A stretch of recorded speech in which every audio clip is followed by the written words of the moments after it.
There are people that talk about a light. There are people that talk about floating above. There are people that talk about a feeling of warmth and love. I didn't feel any of that. I felt none of that. I felt untold terror. When I came to, Dr. Rawlings said my hair was literally standing on the end. It was an incredible experience to see that there is life beyond life. Everyday people like you and me, living their lives one minute and the next they lay dying, having never known or believed the message of salvation. They traveled from this world to one beyond, but what they found was pure terror. They returned, and these are their true stories. It's very easy to be an atheist when you're successful, but it's very difficult to be an atheist when you're laying on your deathbed. Tonight, renowned cardiologist and author Dr. Maurice Rawlings takes you on a journey few have ever spoken of. So I called out into the darkness, Jesus, please save me. And that you could either go to heaven or you'll go to hell, and there ain't nothing else. Hear the voice of one that has heard the screams. This may be your only chance to safely go to hell and back.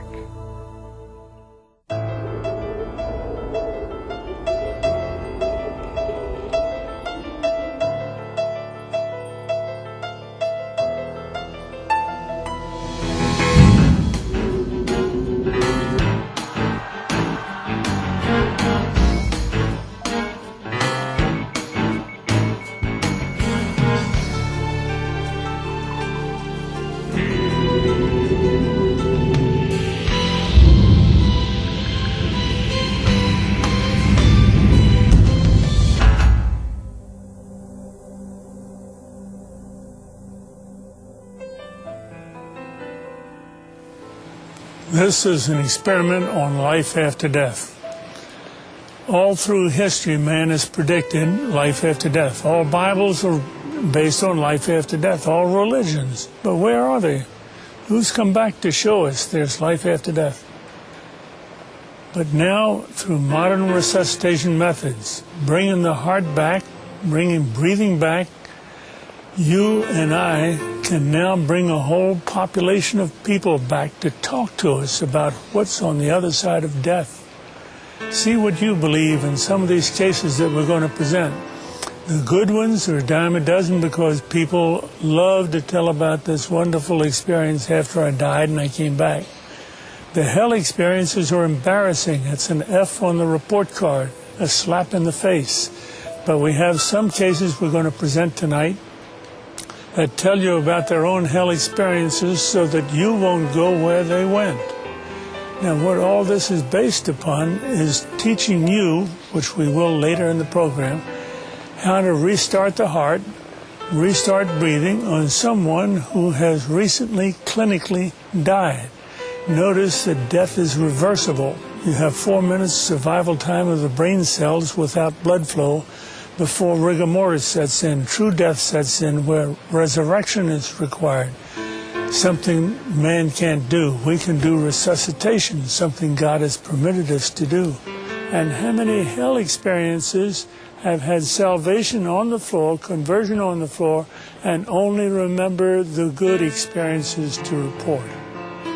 Such was not the case in Ronald Reagan. He had his little boy with him, was going to a 7-Eleven store, and got in an argument. A bottle was broken. He became stabbed multiple times by his assailant.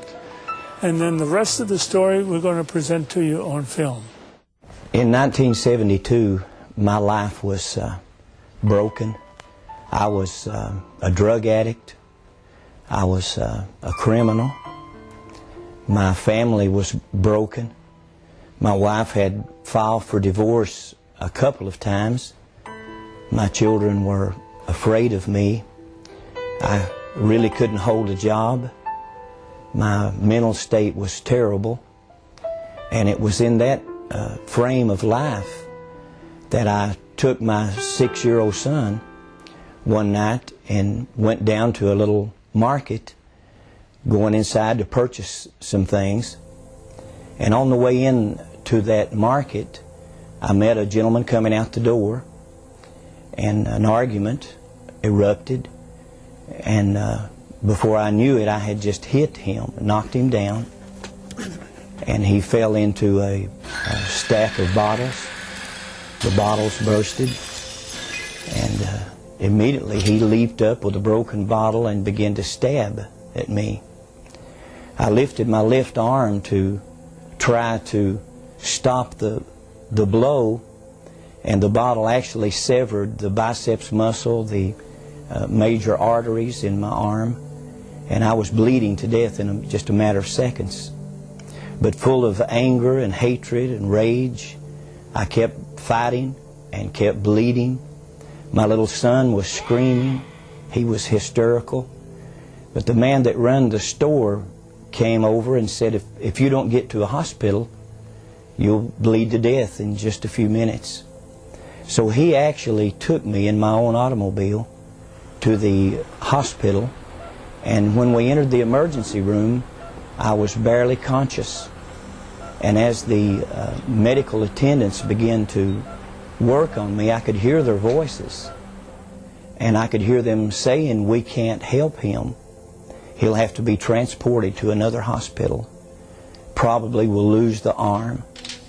And as they loaded me into an ambulance, my wife had arrived by that time and got in the ambulance with me.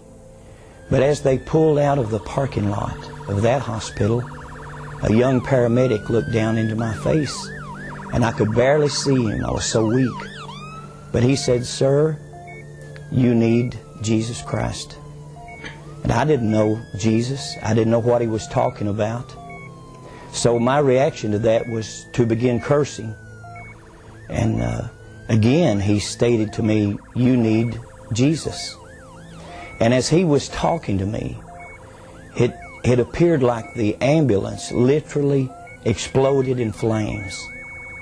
I thought it had actually blown up. It filled with smoke, and immediately I was moving through that smoke as if through a tunnel. And after some period of time, coming out of the smoke and out of the darkness, I began to hear the voices of a multitude of people screaming and groaning and crying. But as I looked down, the sensation was looking down upon a volcanic opening and seeing fire and smoke and people inside of this burning place screaming and crying. They were burning, but they weren't burning up. They weren't being consumed. And then the sensation of moving downward into this. He was thrashing, just thrashing about, you know, and moaning and groaning, and it was like there was a battle going on. I wasn't a Christian at the time, and I didn't even know anything about spiritual battles. But it was scary to me in the fact that I could feel it. I could feel it was like light and darkness. It was like he was fighting against something. And I didn't know what, but now I know, you know, he was seeing the vision of hell. But the most terrible part of it, I began to recognize many of the people that I was seeing in these flames. As if a close-up lens on a camera was bringing their faces close to me, I could see their features and see the agony and the pain and the frustration. And a number of them began to call my name and said, "Ronnie, don't come to this place. There's no way out. There's no escape. If you come here, there's no way out."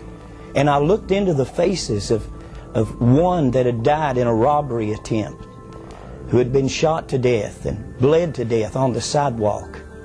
And I looked in the face of two others that had died drunk in an automobile accident. And I looked into the face of others that had died of drug overdoses that we had partied together, and the agony and the pain. But I believe the most painful part of it was the loneliness. And the depression was so heavy that there was no hope. There was no escape. There was no way out of this place. And the smell was like sulfur, like an electric welder. And the stench was terrible. And as I looked at this, I had seen people killed. I had been involved in fights where people were killed. I've done time in prison for manslaughter myself. I grew up basically in a reform school and in a jail cell. I was beat unmercifully as a child by a father that had temper problems and alcohol problems. I was a runaway at 12 years old, and I felt like there was nothing in this world that could frighten me. My life was wrecked, my marriage was wrecked, my health was wrecked, but now I'm seeing something that literally scares me to death because I don't understand it. And as I'm looking into this pit, this place of fire and screams and torment, I just fade out into blackness. And when I open my eyes, I'm in a hospital room in Knoxville, Tennessee. My wife is sitting by. There have been multiple stitches put in my body. My arm was spared. There was almost 100 stitches. And I looked in the face of my wife, and I wasn't concerned about where I was or anything around me. All I could visualize was what I had just seen. He had this funny look on his face, and it was a terrifying look. And he said, I don't really know what's happened to me, but he said, I've been in a terrible place. And I kept telling him, you're in the hospital. You've been in the hospital all along. And he kept saying, no. He said, I've been in another place. He said, I don't know exactly what it was, but he said it was terrible. It was a terrible place. I could still hear the screams. I could still smell the terrible smell. I could still feel the heat. And I could still hear the voices of people that I'd known through the years screaming for me to go back. And through the days to come, I tried every way to get that out of my mind. I tried to get drunk. I could not get drunk. I tried to get stoned. I could not get stoned. I tried everything that I could to get this off my mind, and I could not. One morning, several months later, I came home to where my wife was. I'd been trying to get drunk. I couldn't. And when I walked in the house, went back to the bedroom, the light was burning. My wife was sitting up in bed, and she had a large book open on her lap. And she looked up at me, and her face was literally shining. And she said, Ronnie, tonight I accepted the Lord Jesus Christ as my Savior. And she didn't have to say a lot to me. Our life had been filled with agony. She grew up in Chicago. Her father was a bartender on the south side of Chicago. She knew nothing about God or church or religion. And the pain in her face, the wrinkles that I'd put in her face with abuse and violence and alcoholism and drug addiction, being gone for months at a time, and her and the kids not knowing where I was. Her face had changed. The wrinkles were literally gone. The smile had replaced the sorrow and agony. And she looked at me and she said, Jesus, save me tonight. And she said, would you go with me and hear about this man called Jesus? And I thought for a second, and I thought, I've tried everything else in life. Nothing has worked for me. The people that I love most of all, my wife and my children, I'm terrible to them. And I agreed to go with her. And a couple of weeks later, on a Sunday morning, a matter of fact, the date was November the 2nd, 1972. Just before 12 o'clock a.m., a minister stood to read from the Bible. I was sitting in the back of the building. I didn't know anything out of the Bible. I did not know how to act in church. But the minister stood to read from the Bible, and he read from the Gospel of John. And he began to read these words that said, "Behold the Lamb of God that takes away the sin of the world." When he said the Lamb, he had my attention. It wouldn't have meant anything to me, any other passage. But when he mentioned the Lamb, he had this hard-hearted sinner's attention. Because when I was 9 years old, a very poor child in the mountains of eastern Tennessee, with a father that only knew anger and abuse and alcohol, a neighbor had given me a baby lamb. And I had to walk 2 miles to catch the school bus. And coming through her yard, she stopped me one day and said, "Son, I have a gift for you." And she showed me this baby lamb. And I took that lamb home with me. It was my friend, the only friend I felt like I had. And it was such a friend, in days and weeks to come, it followed me, and it would meet me when I got off the school bus and came walking through the woods and the fields. One evening as I came in, the lamb was missing. And I heard my father cursing and screaming, and I looked up to the side of the house, and there he was working on an old model car, changing a flat tire by hand the old way. And I tried to walk around because I didn't want to be cursed, and I tried to bypass him. And when I got on the other side of the car, I looked down, and there was my lamb, with blood all over the white wool and a tar tool sticking in its body. The lamb had come around just wanting to be curious. And in a drunken fit of anger, and my father had plunged the tire iron through that lamb's body. And when I saw my lamb, my friend, dead, I began to scream as a 9-year-old child. I run into the woods screaming, "He's killed my lamb. He's killed the lamb." And at 9 years old, hatred and violence took my life, possessed my life. And from that point, I was never, ever the same. By 12 years old, I was a runaway. I was in the juvenile system, arrested time after time after time. There was no respect for authority.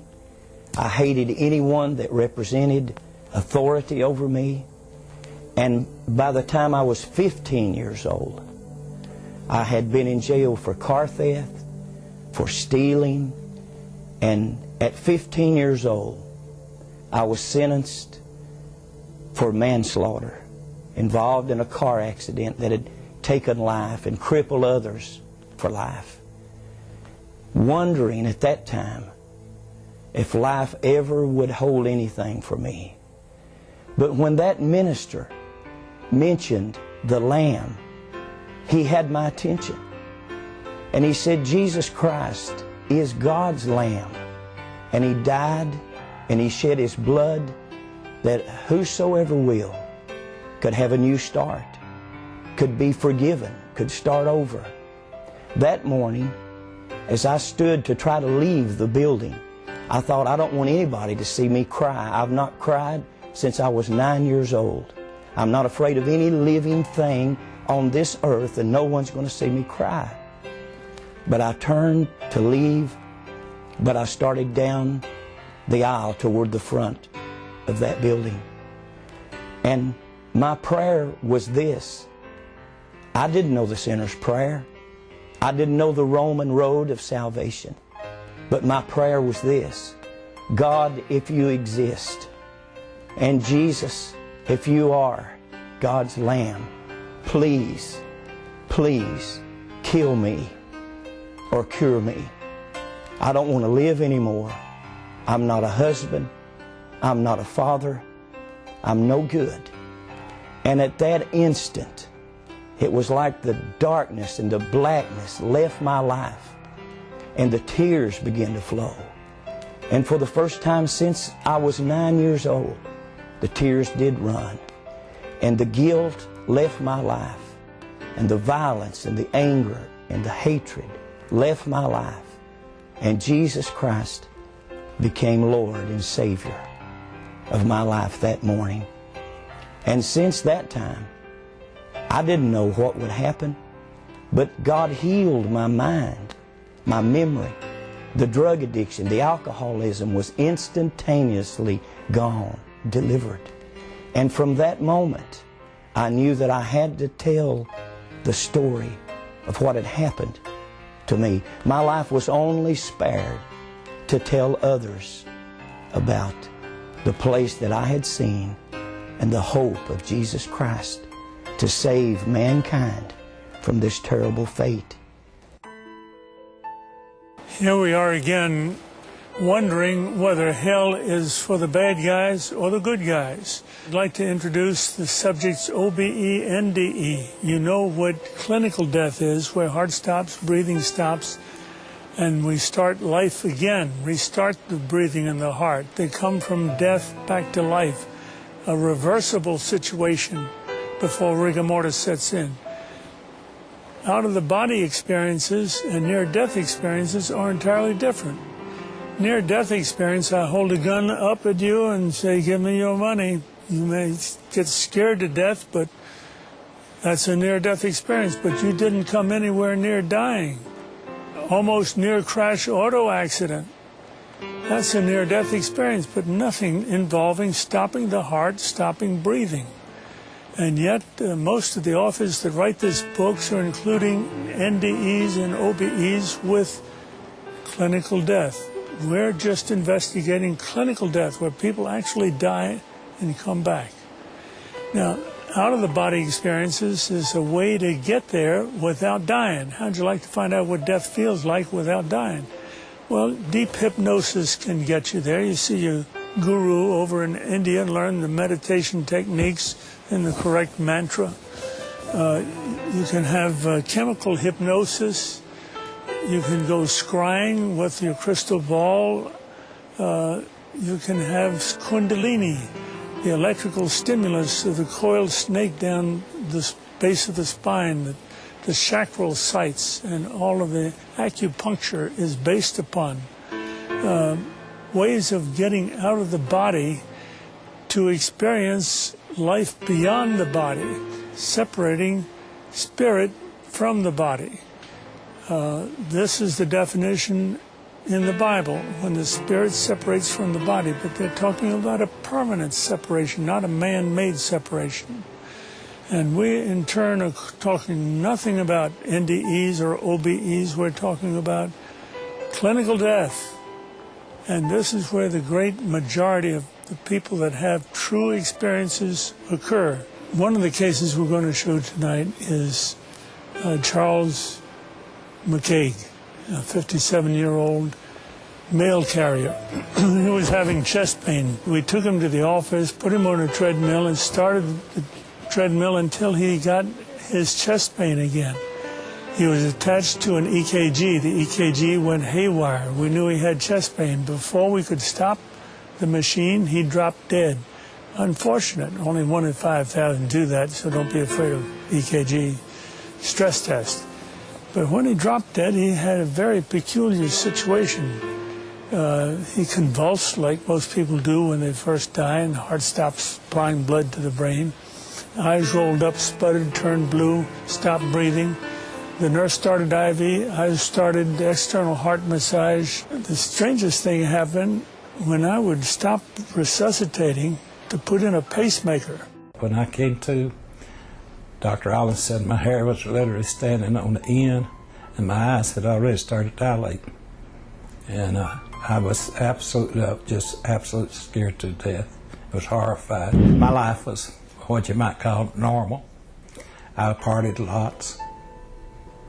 Not all that bad, but I had joined the church at a small, young age because my parents had said, let's go down to the front and join the church. I really didn't realize what it was to belong to the church or accept Christ until that day. And I had early in one morning at work, I had gone to walk to the local clinic in my hometown and telling them I thought I was having a heart attack. I didn't tell anyone I was going, and they sent me on up to the clinic where Dr. Rawlings was. It kept me about 3 or 4 days, and then gave me a stress test. On that stress test, I told the girl, Pam, that was running the stress test, that I was dying, let me off, and that's the last I remember of that. And when I came to, Dr. Rawlings was giving me CPR, and he asked me what was the matter because I was looking so scared and so forth. And I had told him I'd been to hell, I needed help. And he said, well, keep your health to yourself. I'm a doctor, I'm trying to save your life. You need a minister for that. As he was giving me CPR, he was trying to install a pacemaker with the other hand and do it with one. I would fade out. And then he'd start again and bring me back. I watched what was going on, like some people say I was floating in the air or up on the ceiling. I was up above it and could look down and see things. And I kept asking, please help me, I don't want to go back to hell. And Pam said, well, he needs help to do something. And at that time, he said, say this short prayer after me. I believe Jesus Christ is the Son of God. If He'll save my soul and keep me alive, I'll be on the hook for you forever. And if I die, please keep me out of hell. And after that, the other experiences was real pleasant. I saw my stepmother, my mother. My mother passed away when I was about 5 months old. I never saw a photograph of her, and I was able to recognize who she was. And my stepmother had passed away approximately 10 years before. They were together. I did not have any contact physically or mentally with them. All I remember was they kept their hands outreached to me. And I remember later that I made a remark that I'd always heard it, but now I knew it. And Dr. Rawlings asked me, what did I mean? And I said, well, I've always heard you couldn't carry your money with you. And I looked, and they didn't have pockets. I know that's weird, but I was trying to take in everything I could see. I must have thought I was going to get back so I could tell it. And after I saw them, my next experience was walking down a lane that had colors on both sides, just brilliant colors. I have dabbled in art, and or Rembrandt, either one could not reproduce those colors. They were so bright. This light surrounded me, and I believe to this day that was the Holy Spirit that surrounded me and took care of me. And I've never felt so good and so safe in all my life. After all this was over, I realized what had really happened. It was a double conversion. Not only had this make-believe prayer converted this atheist on the floor, it had also converted this atheist doctor that it was working on him. That's the only reason I can appear to you here now, to tell you that there is a life after death, and it ain't all good. Most of you viewers out there can tell the difference between simple fainting, clinical death, and biologic death. Charles McCaig, take that case for example, who was on the treadmill. I could tell that he was in clinical death. He had a startled question on his face. He was about to ask the question. He looked dumbfounded at me as he's walking on the treadmill. I noticed his heart had stopped, his breathing had stopped, but he was still walking and talking for a minute or two before no brain to the blood flow to the brain registered, and he dropped dead. He was dead and didn't even know it. I should have told him. But what did he do? As soon as we started the clinical death treatment, CPR, we started the heart up again, started breathing again, he came back. This was a case of clinical death. Now, biologic death would have occurred if 4 to 6 minutes time had intervaled between stoppage of heartbeat supplying the brain and breathing stoppage. After that, brain cells, as the most sensitive cells in the body, start dying. Rigor mortis sets in, meaning stiff as a board, and now we need the resurrection. Only God can do a resurrection. We're doing resuscitation, something we're permitted to do. And now we want to introduce to you Howard Storm, an art and literary professor who was in Paris with his class when he suddenly had a stomach rupture, an ulcer rupture, peritonitis, shock, sudden death, clinical death, resuscitation, hell experience.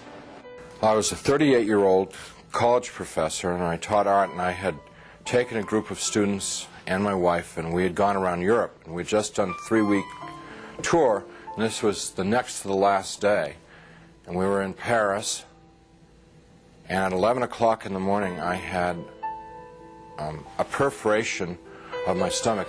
When this happened, the pain was the most acute pain I'd ever experienced in my life, and it just dropped me right down to the ground. And so I'm twisting and kicking and moaning and screaming and yelling around on the floor, and my wife called the desk, and they called an emergency service. A doctor came, and he called an ambulance because he knew what was wrong, and they took me about 8 miles across town to the public hospital, to the General Hospital of Paris, where I was taken into emergency, examined by 2 more doctors who knew exactly what was wrong with me, and then they took me away to the surgery hospital, which was a couple blocks away. And I was parked there because there wasn't any surgeon available to do the surgery. And so there I lay for 8 to 10 hours in that hospital with no medication, no examination, no attention whatsoever, awaiting a surgeon to come to give me this operation that was critical. And it's now 8:30 at night. Nurse came in and said that they were very sorry they weren't able to get a doctor for me and they'd get one the next day. Well, when she said that, I knew that it was over for me. I knew that I was dead. The only thing that was keeping me alive was I didn't want to die. I was scared to death of dying because as far as I knew, I was an atheist, non-believer, person who lived for the gratification they could get out of the moment, and like dying to me was like the worst. I mean, next to the pain, dying was the worst thing that could happen to you because it was the end of life and there was no more, there wasn't anything else. But when she said that, the idea of trying to exist for another minute, another hour in this pain, it wasn't worth it anymore. I'd been hanging on in the hopes that they told me that they'd get a doctor and do the surgery and open me up and fix the problem inside of me, but when they said they couldn't get one. So I said to my wife, it's time for us to say goodbye because I'm going to die now. And she got up and she put her arms around me. I'm lying in the bed and she told me how much she loved me, and I told her how much I loved her, and this makes me really sad to think about this. And we made our goodbyes, you know, said those things that you'd say to who'd been married 20 years, say all those kinds of things. I can't tell you because I'll just start crying, but she finally sat down because she knew it was over. And I knew. And it was just so hard looking at her, crying like that, and I just closed my eyes. Just let it go. And I went unconscious. I probably was unconscious for a very short while. A few minutes, probably. And I was conscious again. And I looked, opened my eyes and looked, and I was standing up next to my bed. And I knew exactly where I was and what the situation was. I mean, there was no confusion in my mind. I felt more alive, more real than I've ever felt in my life. You know, people ask me, you know, were you a ghost? I was just the opposite. Very alive. As I'm looking around the room, I see that there's underneath the sheet on the bed, there's something under the sheet, a body. And so I bent over the bed, the head was turned away from me, and I looked at the face, and it looked like me. But that wasn't possible because I was standing there. I'm alive, I'm great, you know. I mean, I'm more than great. I'm like, you know. And so I tried to talk to my wife. Can't you hear me? And, can't you hear me? you know, she couldn't hear me or see me. That's not me. But I thought What's going on that she here? just was ignoring me. So I got very angry at her for ignoring me, for not paying attention to me. And I'm screaming and yelling at her, what's going on here? Why is this body in the bed that looks like me, and how to get there and stuff like that. And I had a sneaking suspicion that the body in the bed was me, but I didn't want to think about that because that was too scary. So I'm getting really agitated and upset because this is all too weird. You know, this can't be happening. It's impossible. I've got a hospital gown on, and it's like really, everything's really real. And I hear people calling me outside the room, and they're saying to me in soft, gentle voices, Howard, you got to come with us now. Come quickly. Come out here. So I go over to the doorway of the room, and there's people out in the hallway, and they're the hallway's dank. It's gray. It's not light or dark. It's just gray, and they're all in grayness, and they're men and women, and what they're wearing might possibly be hospital uniforms.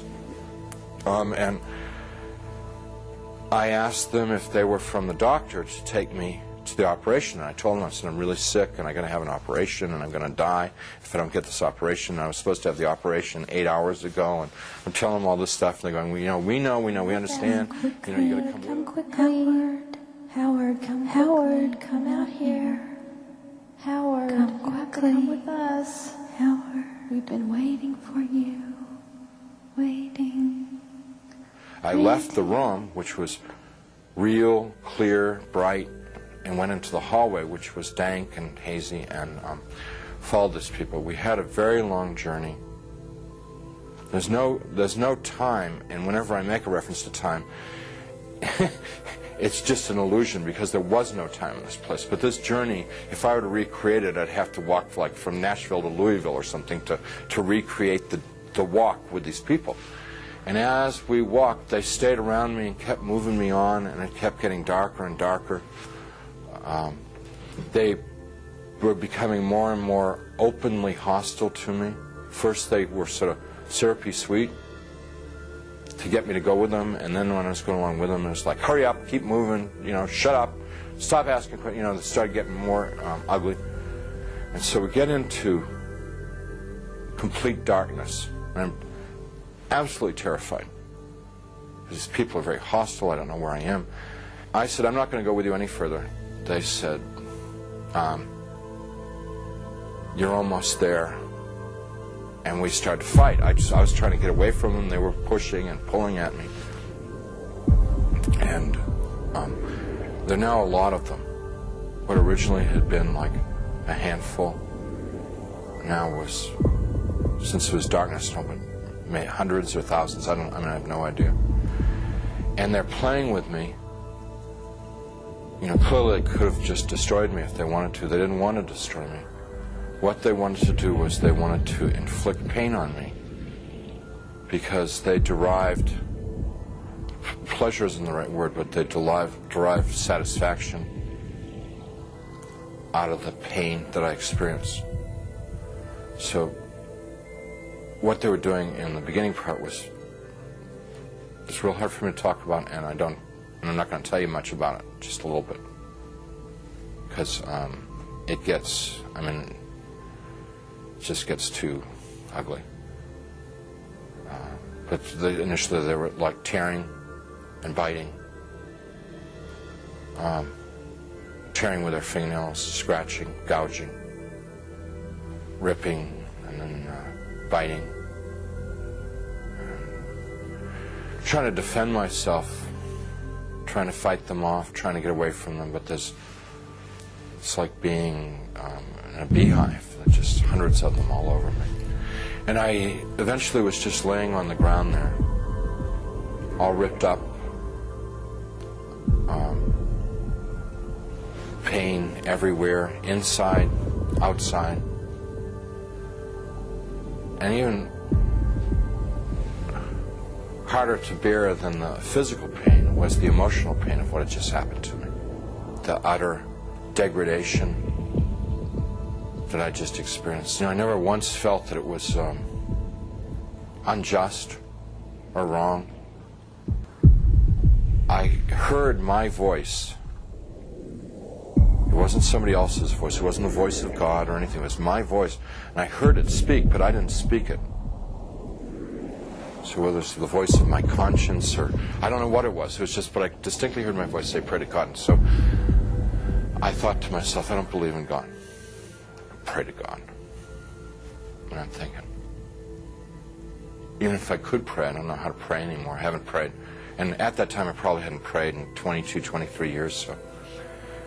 So I'm thinking, like, when I was a child and we said prayers in Sunday school and we said prayers in church, and what did we say? And I'm trying to think of it because to me, to pray was to recite something that I'd learned. That's what I thought a prayer was then. So let's see, the Lord is my shepherd. Give us this day our daily bread. My country, 'tis of thee. No, that's not a prayer. That's wrong. Let's see. Yea, though I walk through the valley of the shadow of death, 77 years ago, our forefathers. You know, I'm getting all mixed up. I can't remember how to pray. And then the people who are around me, every time I'd like mention God, these people who had attacked me and beaten me, every time I mentioned God, it was as if mentioning God was throwing boiling water on them. They would shriek, they would scream, they would yell, and in worse profanity than anything I've ever heard in this world. The other thing that was happening was that they couldn't bear to be around me talking about God. It was so painful for them to hear about God that they kept backing away. And so I had a sense that I could push them away by talking about God. And so I'm trying to remember prayers, and I'm getting all confused and mixed up, and it was just all crazy, and I'm lying there, and eventually I realized that they're gone, and I'm alone. Now, I was alone there for an eternity, and what I mean by that was absolutely no sense of time. But I thought about my life, thought about what I'd done and what I hadn't done. I thought about the situation I was in, and the conclusion that I came to is that I had lived my adult life. I had lived a selfish life. My only God in my adult life was myself. I realized that I was something terribly, terribly wrong with my life, and that the people that attacked me were the same kind of people that I was. They were not monsters, they weren't demons. They were people who had missed it. The point of being born and being alive in this world. They'd missed it, and they'd lived lives of selfishness and cruelty. And now we're in a world where there was nothing else. There was nothing but selfishness and cruelty, and they were doomed to inflict that upon each other and upon themselves, probably forever and ever and ever and ever, without end. And now I was a part of it. And it seemed like, although I didn't want to be there, it seemed like probably the right place for me to be. There was a sense of like, this is what I deserve, because this is what I lived. You can't imagine how emotionally painful that was. And I'm lying there for time without end, thinking about my fate. And in the back of my mind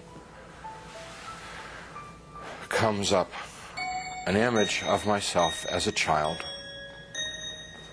sitting in a Sunday school classroom, singing, Jesus Loves Me. I could hear in my mind, Jesus loves me, la la la. Jesus loves me, la la. And as I recalled myself singing it and I could hear myself as a child singing it. more important than anything else was that I could feel it in my heart that there was a time in my life when I was young and innocent, when I believed in something good, when I believed in something other than myself, when I believed in someone who was all good, all powerful, who really, really cared about me. And I knew that I wanted that back, that which I had lost, that I'd thrown away, that I'd betrayed. I wanted that back. That I didn't know Jesus, but I wanted to know Jesus. I didn't know His love, but I wanted to know His love. I didn't know if He was real, but I wanted Him to be real. You know, I mean, this was all just because I trusted that there was a time in my life that I had believed in something, and that I knew I had known once as a child that it was true, and I wanted to trust that it was true. So I called out into the darkness, Jesus, please save me. Please save me. And He came. He came. First there was a tiny little speck of light in the darkness, and it very rapidly got bright. And the light became so bright that if it were in this world, it would have consumed me. I just would have fried me to a crisp. But it wasn't at all hot or dangerous there. The light just came upon me, and He reached down. He was in this light, and He reached down out of this light and gently started to pick me up. And in His light, I could see that I was gore and filth and wounds all over, and I looked like roadkill. And He's gently putting His hands underneath me and very tenderly picking me up. And as He's touching me, everything just goes away. All the wounds, all the pain, all the dirt, it just kind of like evaporated away. And I'm like whole and healed. And inside, just filled with His love, which I wish I could be more articulate about. It's so frustrating not being able to tell people about it, because you know, it's the best thing that ever happened to me in my life. I mean, it's like it's the everything. You know, it's the all of life is to know that love. And you know, I get to it and I just can't describe it. I can't convey it to you. So He's holding me and embracing me, rubbing my back like a father would his son, like a mother would her daughter, just gently rubbing my back. And I'm bawling like a baby, out of happiness. I mean, like the release, you know, having been lost and now been found, having been dead and now brought back to life, you know. And He's carrying me out of there. Up we just go. Out, gone. And we're moving towards a world of light, and I began to have thoughts of tremendous shame that I've been so bad. I thought of myself as dirt, garbage, filth. And I thought to myself, He's made a mistake. I don't belong here. He doesn't want me. You know, it's like the shame. Like, how could he care about me? You know, why me? I'm bad. And we stopped. We weren't in hell. We weren't in heaven. We were in between. And we stopped. And He said, "We don't make mistakes. You belong here." And we began to converse, and He was talking and telling me things, and He brought over some angels, and we went over my life from beginning to end. And what they wanted to show me in my life was what I had done right and what I had done wrong. And without going through my whole life story, it was real simple, real simple. When I had been a loving, kind person, considerate of other people. It made the angels happy, it made Jesus happy, and they let me know that it made God happy. And when I had been selfish and manipulative, it made the angels unhappy, it made Jesus unhappy, and they let me know that it made God unhappy. What they were trying to convey to me, in a nutshell, was my whole purpose of my existence had been to love God